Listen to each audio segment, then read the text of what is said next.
Just before sunrise, the Caribbean Sea appeared calm, offering no hint that a routine patrol was about to take a dangerous turn. The guided missile destroyer USS Gravely was moving steadily through international waters, carrying out a lawful counter-narcotics mission as part of a long-standing U.S.-led maritime effort. Its engines ran smoothly, sensors remained fully active, and the crew operated under standard conditions typical of countless patrols conducted in the region over decades. At approximately 6 a.m. local time, an unexpected contact appeared on radar. The object was a surface vessel approaching with deliberate intent, yet transmitting no clear identification signal. As tracking data sharpened, the picture became clearer. A Venezuelan patrol ship was closing in. The approach alone was unusual but not unprecedented.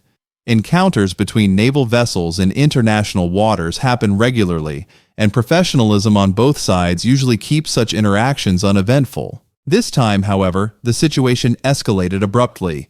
Without warning, gunfire erupted from the Venezuelan vessel. Rounds splashed into the water dangerously close to USS Gravely, instantly transforming a routine patrol into a high-risk confrontation.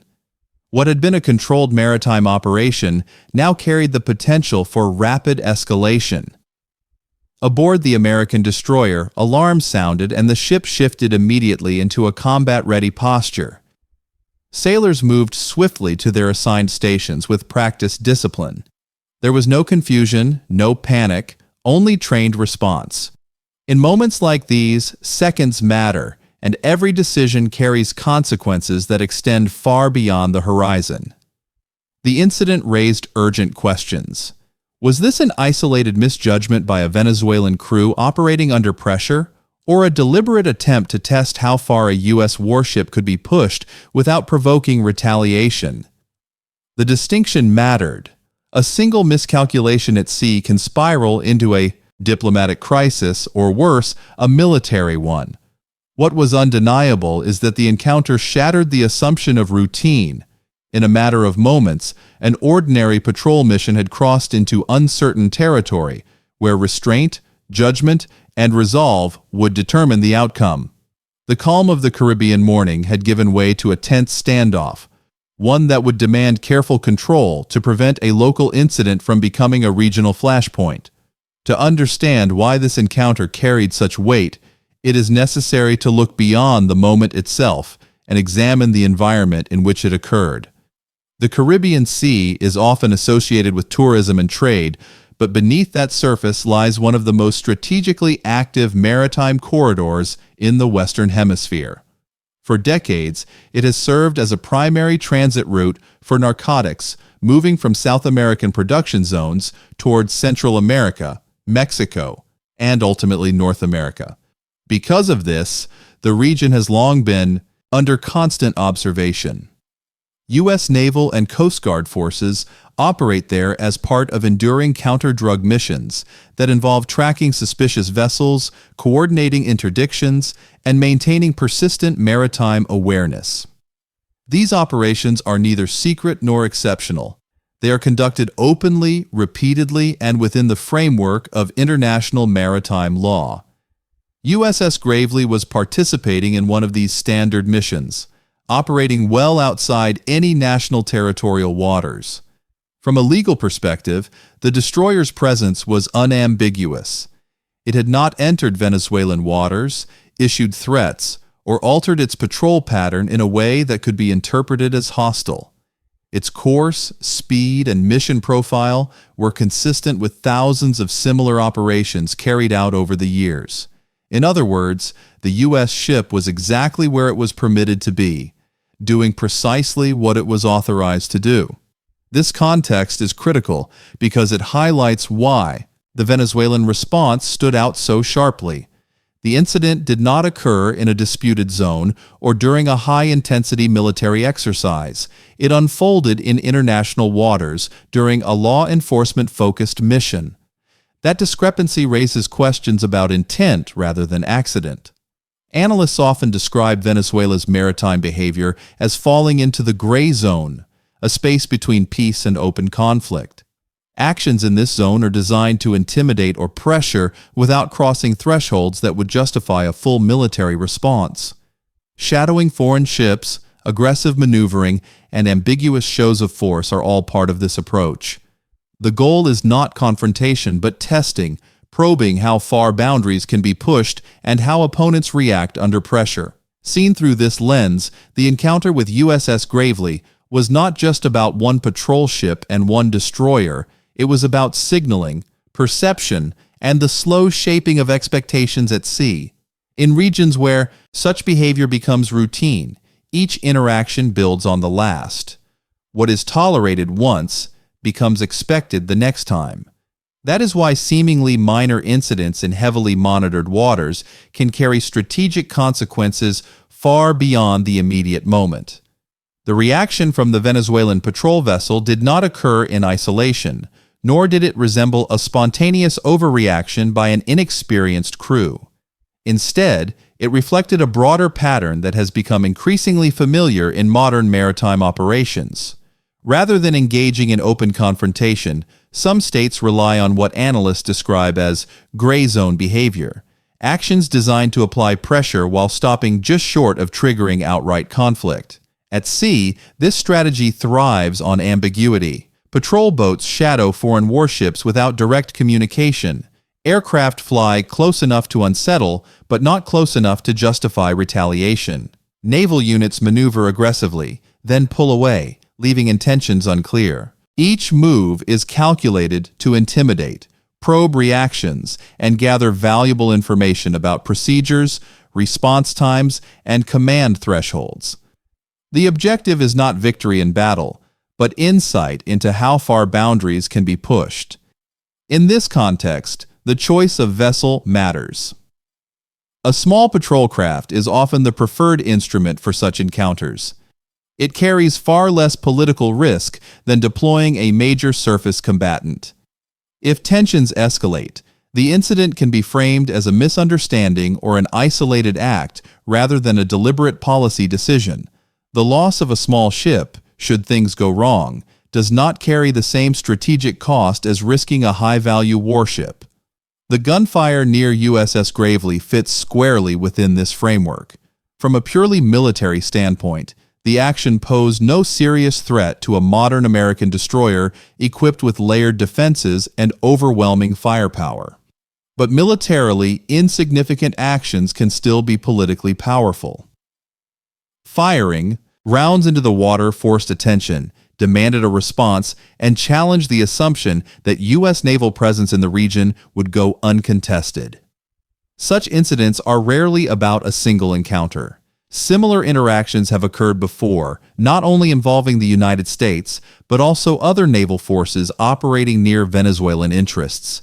Each episode reinforces domestic narratives, tests international tolerance, and slowly shifts perceptions of what behavior is acceptable at sea.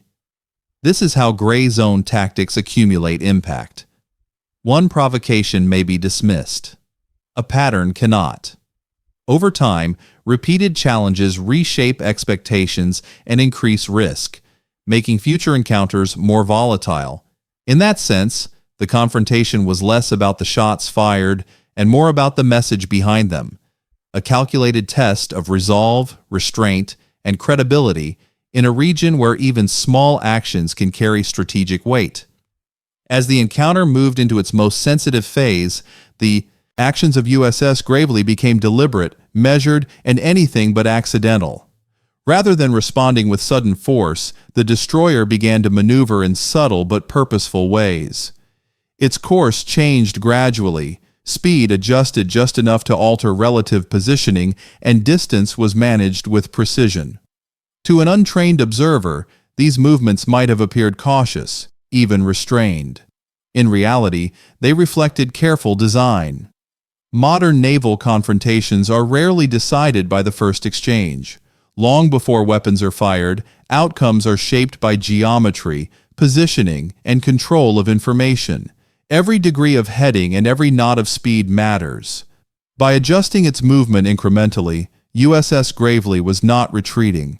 It was actively reshaping the battle space. The destroyer guided the encounter away from cluttered coastal waters, where islands, shallow depths, and local interference can degrade sensors and complicate decision-making. Confined environments often favor smaller ships that rely on proximity and ambiguity. Open water, by contrast, benefits vessels equipped with advanced radar, long-range detection, and layered defensive systems. With each mile gained, uncertainty diminished and clarity increased. From the Bridge and Combat Information Center aboard Gravely, the operational picture steadily improved. Sensor fusion became cleaner as interference weakened. Contact tracks stabilized. Fire control solutions remained precise and continuously updated. The ship retained full freedom of action, able to maneuver further, disengage if necessary, or escalate on its own terms. This balance is exactly what commanders seek in gray zone encounters: control without commitment, readiness without provocation. The same movements, however, told a different story from the Venezuelan patrol vessel's perspective. The absence of immediate retaliation and the creation of space could easily be misread as hesitation. In many regional encounters involving unequal forces, such behavior is often interpreted as reluctance to escalate. Combined with earlier pressure tactics, it may have appeared that the strategy was working. This divergence in interpretation is where danger grows. One side believes it is stabilizing the situation through clarity and control. The other believes it is gaining psychological leverage. Both act logically within their own frameworks, yet those frameworks rarely align. As distance fluctuated and headings converged again, the encounter remained unresolved, tightening the margin for error. What appeared calm on the surface masked a deliberate effort to seize advantage without triggering conflict. USS Gravely was not avoiding confrontation. It was preparing the conditions under which any decision, restraint, or action would be made from a position of maximum clarity and strength. As the encounter dragged on, the atmosphere aboard USS Gravely grew heavier, not because of confusion but because of clarity. The Venezuelan patrol vessel continued to maintain pressure, closing angles rather than opening distance, signaling persistence without de-escalation. What might have looked like determination from one perspective was, from another, a warning sign. In maritime doctrine, sustained proximity combined with repeated provocation is rarely accidental. Inside the destroyer's combat spaces, the situation was being evaluated continuously. Sensor tracks were firm and unbroken. Fire control solutions remained active, recalculated in real time as both vessels maneuvered. Engagement envelopes were defined and refined, accounting for distance, speed, and angle. Every technical condition required for action was already satisfied. The ship was ready. Yet no order to fire had been given. This restraint was deliberate, but it was not passive. Waiting under pressure is one of the most difficult challenges in command. Acting too early risks transforming a manageable incident into a strategic crisis. Acting too late risks surrendering initiative and normalizing behavior that cannot be tolerated. Each passing second forced commanders to reassess intent with incomplete information.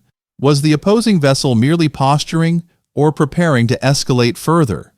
Were the drones overhead gathering data or setting conditions for something more aggressive? Would electronic interference fade or surge again? For the American side, restraint was supported by overwhelming capability. USS Gravely did not need to demonstrate strength through visible aggression. Its advantage was already embedded in training, systems, and readiness. Silence and patience were not signs of weakness, they were expressions of confidence. The command team understood that when action came, it would come decisively and on their terms. For the Venezuelan crew, however, momentum depended on belief. The belief that pressure was being felt. The belief that escalation could still be controlled. Each moment without an American response reinforced those assumptions, and belief, once formed, can drive increasingly risky behavior. This is where gray zone encounters often tip toward danger. One side believes it is stabilizing the situation through discipline and restraint. The other believes it is winning a contest of will.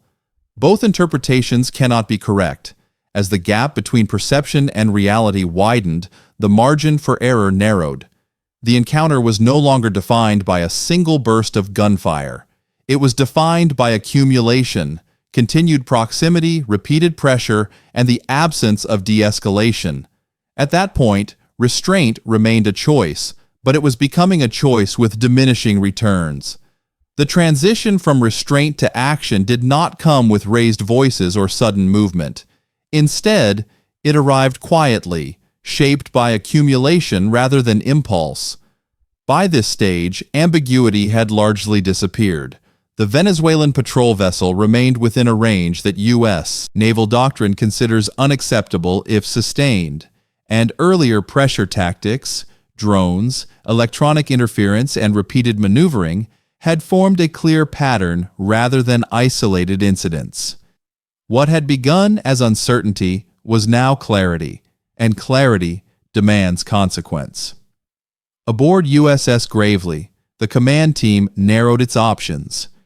Restraint had preserved control, but it was no longer reducing risk. Each additional moment of inaction carried the danger of normalizing behavior that could not be allowed to stand. At the same time, any response had to remain contained. The objective was not punishment or escalation, but resolution. The destroyer executed one final, precise maneuver. The adjustment was subtle, no dramatic acceleration, no aggressive closing, but it was decisive. The change in course aligned the ship's sensors and fire control systems into their strongest geometry, eliminating blind spots and ensuring maximum accuracy. The battle space had been deliberately shaped. What followed was not a reaction born of emotion, but the execution of a decision already fully prepared. A single guided missile was launched. Its purpose was not destruction, but neutralization. The strike targeted critical systems rather than the hull itself, disabling sensors, command and control links, and propulsion. The Venezuelan patrol vessel did not sink. Instead, it lost the ability to see, maneuver, or coordinate. In military terms, it was rendered irrelevant. Almost immediately, the remaining aerial threats were addressed. Defensive systems engaged the unmanned aircraft that still occupied the airspace, eliminating them in rapid sequence. With those contacts gone, the operational picture cleared. There were no hostile vessels closing, no escalating electronic pressure, and no remaining ambiguity demanding interpretation. The encounter ended not with chaos, but with containment. One ship, one strike, one outcome. USS Gravely did not pursue the disabled vessel or expand the engagement. It did not need to. Control had already been established. This moment illustrated the difference between escalation and resolution. Force was applied with precision, limited in scope, and aligned with a clear objective. The message was unmistakable. Boundaries exist, patience has limits, and when those limits are crossed, response will be decisive, but disciplined. When the immediate danger passed, there was no dramatic shift in posture aboard USS Gravely. The destroyer did not turn away, withdraw its speed, or signal the end of its mission. Instead, it remained exactly where it was assigned to be, continuing its patrol in international waters as planned. From an operational standpoint, nothing had been interrupted. The mission had not been suspended. It had simply proceeded with one less variable to manage. This choice carried significance beyond the tactical outcome of the encounter. Remaining on station sent a clear message that the incident had not altered American control of the situation. The U.S. Navy had neither been pushed out nor compelled to change its behavior through intimidation. Presence was maintained, not as a display of force, but as a statement of normalcy. The patrol itself became the signal. Equally important was what did not happen next. There was no pursuit of the disabled Venezuelan vessel, no follow-on strikes, and no expansion of the engagement. The response remained contained, deliberate, and proportionate. By stopping precisely where the objective had been achieved, The destroyer demonstrated that escalation was a choice, not an inevitability. Dominance did not require excess. From a strategic perspective, this restraint amplified the impact of the action. It showed that U.S. forces could absorb pressure, manage complexity, and resolve a dangerous encounter without turning it into a broader confrontation. That balance, firmness without provocation, is closely observed by every Navy operating in proximity to American ships. It reassures partners who rely on stability, while signaling to challengers that pressure tactics alone will not alter outcomes. The psychological effect of the encounter extended beyond a single ship.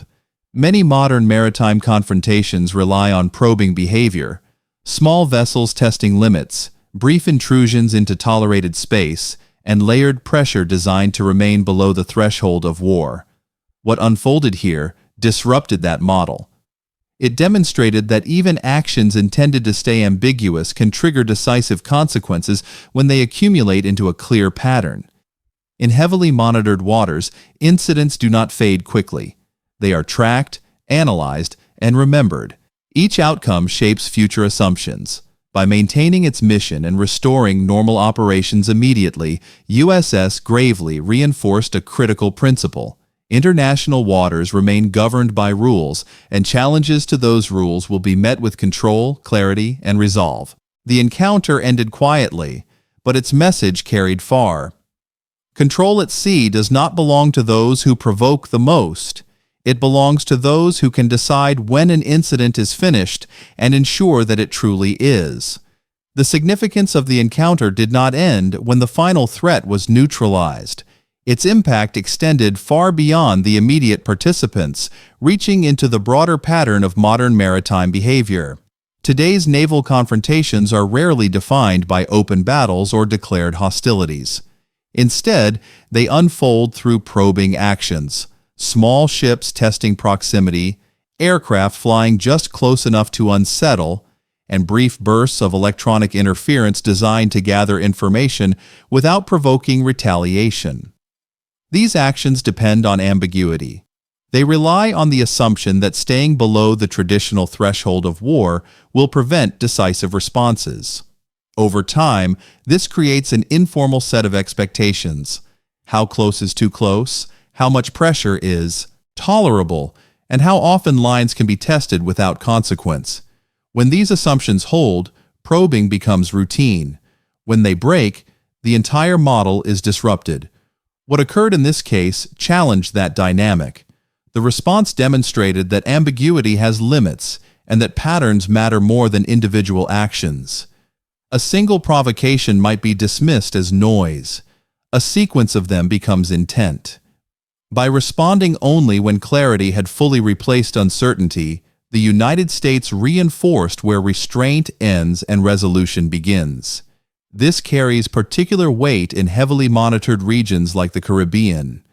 Once viewed primarily as a law enforcement space dominated by counter-narcotics missions, it is increasingly treated as a continuous zone of strategic observation. Surveillance platforms, intelligence collection, and naval patrols overlap in ways that leave little room for isolated incidents. Every movement is logged, analyzed, and compared against previous behavior. As a result, miscalculation becomes more dangerous. Each encounter builds memory. Each outcome shapes expectations for the next. Repeated probing does not reset the situation. It compounds it. Over time, the margin for error narrows, not because of rising hostility, but because tolerance erodes. What was once ambiguous becomes familiar, and familiar behavior invites faster, firmer responses. For regional navies, this environment demands adjustment. Either behavior aligns with emerging norms or risk increases with every test. For the United States, the broader lesson is consistency. Maintaining presence without provocation, responding without overreaction, and resolving incidents without abandoning missions are central to maritime stability. The encounter did not announce a new era of confrontation. It clarified an existing one. In today's maritime domain, patience remains essential, But patience without boundaries is not stability. The balance between restraint and resolve is now sharper, and every navy operating in these waters understands that clarity, once established, does not fade quickly. Taken as a whole, the encounter offers a broader lesson about how power is exercised at sea in the modern era. The United States did not enter the Caribbean seeking confrontation. USS Gravely was conducting a lawful mission in international waters, operating under established rules that govern shared maritime spaces. Yet when that mission was challenged, the response revealed something as important as restraint: readiness. Modern naval strength is not defined solely by firepower, but by the ability to absorb pressure without losing control. Throughout the encounter, complexity was managed rather than rushed. Decisions were made deliberately, informed by training, doctrine, and a clear understanding of escalation dynamics. There was no chaos, no impulsive reaction, and no surrender of initiative. That discipline is not accidental. It is the product of decades of operational experience and institutional learning. The incident reinforces a core principle of U.S. naval doctrine. America does not seek fights at sea, but it does not allow them to remain unresolved. Presence alone is not enough if it can be eroded through intimidation or repeated testing. At the same time, overwhelming force need not be displayed at every challenge. The balance lies in knowing when patience serves stability and when it begins to undermine it. This balance matters beyond a single encounter. Gray zone challenges, probing maneuvers, ambiguous pressure, and calculated risks are unlikely to disappear. In fact, they are becoming more common in heavily monitored maritime regions. These tactics thrive on uncertainty and hesitation, exploiting the space between peace and open conflict. The lesson from this incident is that such space is not limitless. When boundaries are crossed, response does not need to be dramatic to be decisive. Precision, control, and proportionality can achieve clarity without escalation. That clarity, once established, reshapes future behavior. Commanders adjust assumptions. Risks are recalculated. Tests become more cautious or stop altogether. For allies and partners, the encounter offers reassurance. It demonstrates that U.S. naval forces can maintain presence, protect lawful operations, and manage confrontation without destabilizing the broader environment. For potential challengers, it delivers a quieter but equally firm message. Pressure alone does not dictate outcomes. At sea, dominance does not belong to those who provoke most aggressively, but to those who can decide when restraint has done its work and act before uncertainty becomes danger. In that sense, the incident was not just a confrontation. It was a reminder that disciplined power, applied at the right moment, remains one of the most stabilizing forces in the maritime domain. It would be unrealistic to assume that this encounter marked the end of such challenges. In today's maritime environment, gray zone behavior is not an exception. It is a method. Probing maneuvers, calculated intimidation, and attempts to test boundaries are likely to continue, especially in regions where surveillance is constant and strategic interests overlap. The sea remains a space where intentions are often hidden behind ambiguity and where pressure is applied incrementally rather than openly. What this incident reinforces is a reality understood quietly across naval commands worldwide. When limits are tested repeatedly, responses become sharper, not slower. Each encounter adds to institutional memory. Each outcome informs future assumptions. Over time, commanders learn what is tolerated, what is ignored, and what triggers consequence. The margin for error does not disappear, but it narrows. This does not mean that conflict is inevitable. It means that the environment grows less forgiving. In waters where every movement is tracked, every signal recorded, and every interaction compared against past behavior, there is little room for repeated ambiguity. Actions that might once have been dismissed as posturing become part of a pattern. Patterns invite response. For those considering similar tactics in the future, the lesson is clear. Pressure without escalation may work temporarily, but it carries cumulative risk. Each test increases the chance that restraint will reach its limit. When that limit is crossed, response will not be improvised. It will be deliberate, controlled, and decisive. For the United States, the broader implication lies in consistency. Maintaining presence without provocation, responding without overreaction, and resolving confrontations without abandoning lawful missions are central to maritime stability. This approach reassures partners who rely on open sea lanes and predictable behavior. It also deters opportunistic challenges by demonstrating that intimidation does not alter outcomes. The incident involving USS Gravely will not be remembered for dramatic imagery or public statements. It will be studied quietly, dissected in operational planning cells, and referenced in future decision-making. Its value lies not in spectacle, but in precedent. At sea, control belongs to those who can combine patience with power. Not power displayed recklessly, but power held in reserve until clarity demands action. This encounter reaffirmed that principle. Gray zone challenges may persist, but when boundaries are crossed, the response will be measured and unmistakable. At its core, the encounter underscored a simple but enduring reality of maritime power. The United States did not enter the Caribbean seeking confrontation, nor did it attempt to transform a lawful patrol into a political statement. USS Gravely was operating under international rules in waters open to all. Yet when that lawful presence was challenged, the response revealed a defining principle of modern naval doctrine. Restraint and readiness are not opposites, they are partners. Throughout the incident, pressure was absorbed rather than deflected through impulse. Complexity was managed, not rushed.